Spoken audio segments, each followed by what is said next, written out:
Okay. Okay. Sir Prithvi గారు మీరు చాలా చెప్పండి బిజీ మిత్రమా. చాలా బిజీ అయిపోయారు. విక్రమ్ గారితో సినిమా చేస్తున్నారు అనుకున్నా. అంటే ఏ సినిమా సార్ అది? దాని గురించి అది వీరధీర సూరన్ సినిమా పేరు. ఆ, ఈ మధ్య చిన్న అని మన తెలుగులో డబ్ అయింది కదా. Arun Kumar director, Siddhartha hero. Yes ఆ డైరెక్టర్ గారు, ఆయనకి 6 ఫిల్మ్ఫేర్ అవార్డ్స్ వచ్చినాయి. Very good director.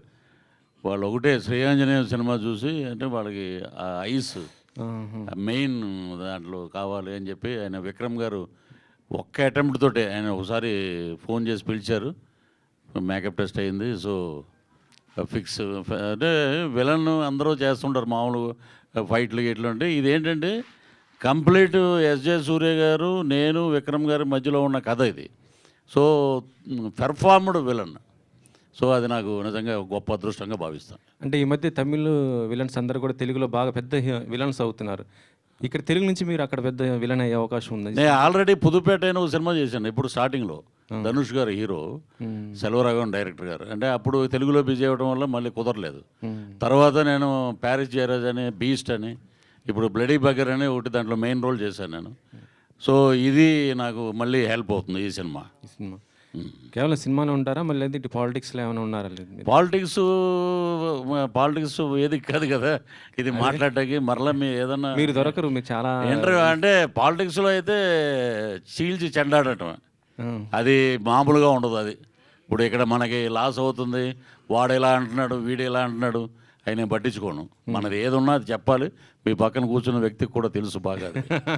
అది గతంలో ఈ వ్యక్తితో కూడా మీరు పని చేశారు. అవును.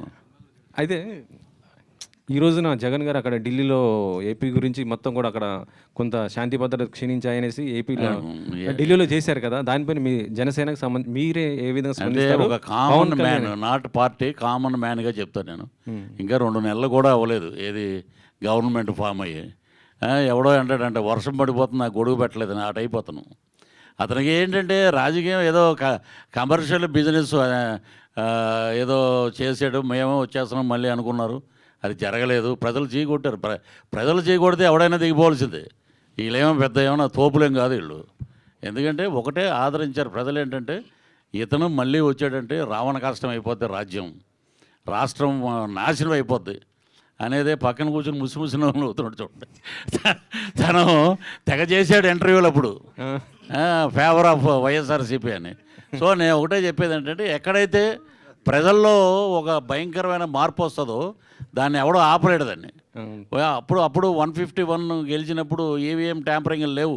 ఇప్పుడు వచ్చినప్పుడు ట్యాంపరింగ్లు హత్య చేశారు అది ఇది అని. అంటే ఈరోజు ఢిల్లీలో ఒక మీలాంటి విలేకరి, నేను హ్యాట్స్ ఆఫ్ అని అతని నెంబర్ కనుక్కొని నేను ఫోన్ చేశాను. మీ బాబాయిని చంపేసినప్పుడు ఢిల్లీలో వచ్చి ధర్నా ఎందుకు చేయలేదు బాబు అని అడిగాడు. ఏం మాట్లాడలా, క్వశ్చన్స్ లేవు, మాటలు లేవు అంటారు చూసారా. ఆ టైపు ఇక్కడ అద్భుతంగా ప్రభుత్వం జరుగుతుంది. డిప్యూటీ సీఎం కొణిదెల పవన్ కళ్యాణ్ గారు తాట తీస్తున్నారు, ఒక్కొక్కరిని అద్భుతంగా పరిపాలిస్తున్నారు చంద్రబాబు నాయుడు గారు అందరూ. So government is very happy. ఈ కొత్త గవర్నమెంట్లో జ్యువెల్ థీఫ్ రావటం నిజంగా చాలా హ్యాపీ.